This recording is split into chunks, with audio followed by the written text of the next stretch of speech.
এই সময়টা আমাদের পরীক্ষার সময়।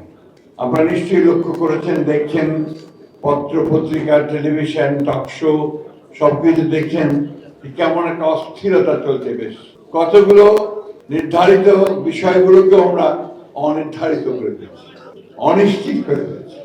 আজকে সংস্কার, নির্বাচন, এই কথাগুলো সাধারণভাবে অনেক বেশি উচ্চারিত। এই বিষয়গুলো আমরা মনে করি যে সকলের উচিত হবে, সকল রাজনৈতিক দল, গোষ্ঠী, সকলের দায়িত্ব হবে অত্যন্ত ধৈর্যের সঙ্গে সমস্যাগুলোর আলোচনার মাধ্যমে সমাধান করা। আমরা বিশ্বাস করি যে একটা আলোচনার মাধ্যমে একটা সত্যিকার অর্থেই সকলের কাছে গ্রহণযোগ্য একটা সমাধান বেরিয়ে আসবে এবং আমরা খুব অল্প সময়ের মধ্যেই জনগণের প্রতিনিধিত্ব আমরা পাবো একটা নির্বাচনের মধ্যে। যারা আজকে বাংলাদেশে একটা বিভাজন সৃষ্টি করতে চায় তারা কখনোই বাংলাদেশের পক্ষের মানুষ নন, তারা গণতন্ত্রের পক্ষের মানুষ নন, তারা শ্রমজীবী মানুষের পক্ষের মানুষ নন। এত সংস্কারের কথা বলা হচ্ছে, কিন্তু শ্রমজীবী মানুষদের, শ্রমিকদের সংস্কারের কথা তো কোথাও শুনতে পাচ্ছি না। আমাদের 31 দফার মধ্যে আছে, কিন্তু এর মধ্যে কি আছে আমি জানি না। বলেছি কৃষকের ন্যায্য মূল্য পায় না, তার আপনার পণ্যে পানি পায় না, ঠিক যখন প্রয়োজন হয় পানি পাওয়া যায় না, এবং তার সমস্যার সমাধান হয় না। তার সন্তানেরা ভালো স্কুলে যেতে পারে না, এমনকি স্কুলে গেলেও বই পায় না, তাই না?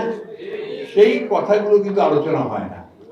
আপনি খুব ভালো করে লক্ষ্য করে দেখবেন যে টেলিভিশন বলেন, টক শো বলেন, এমনকি টেলিভিশনে যে নাটকগুলো হয় সেখানেও কিন্তু এই সাধারণ মানুষরা অনুপস্থিত, শ্রমজীবী মানুষরা অনুপস্থিত, অথচ এরাই হচ্ছে সবচেয়ে বড় অংশ, তাই না?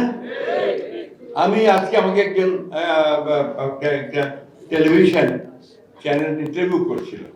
আপনার বিভিন্নভাবে কথা বলতে গিয়ে তারা তো আপনার একটা বিশেষ কিছু মানুষকে শুধুমাত্র মনে করে যে তাদেরই অবদান আছে। আমি আপনারা তো একবারও জিজ্ঞেস করেন না যে 7 তারিখে বিএনপি অফিসের সামনে পুলিশের গুলিতে যে মকবুল শহীদ হয়েছিল সে কে ছিল? সে ছিল একটা আপনার ফ্যাক্টরি শ্রমিক। শাওন ভোলার, সে অটো চালাতো।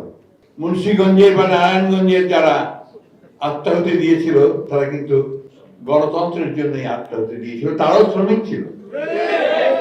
আমি শ্রমিক দলকে বলবো এই তালিকাগুলো কিন্তু আপনাদের থাকা উচিত। আপনার থাকা উচিত যে এই আন্দোলনে, আমি শুধু এই জুলাই আগস্টের আন্দোলনের কথা বলছি না, আমি 15 বছরের আন্দোলনে আপনাদের শ্রমিক কতজন শহীদ হয়েছে তার একটা তালিকা আপনাদের থাকে।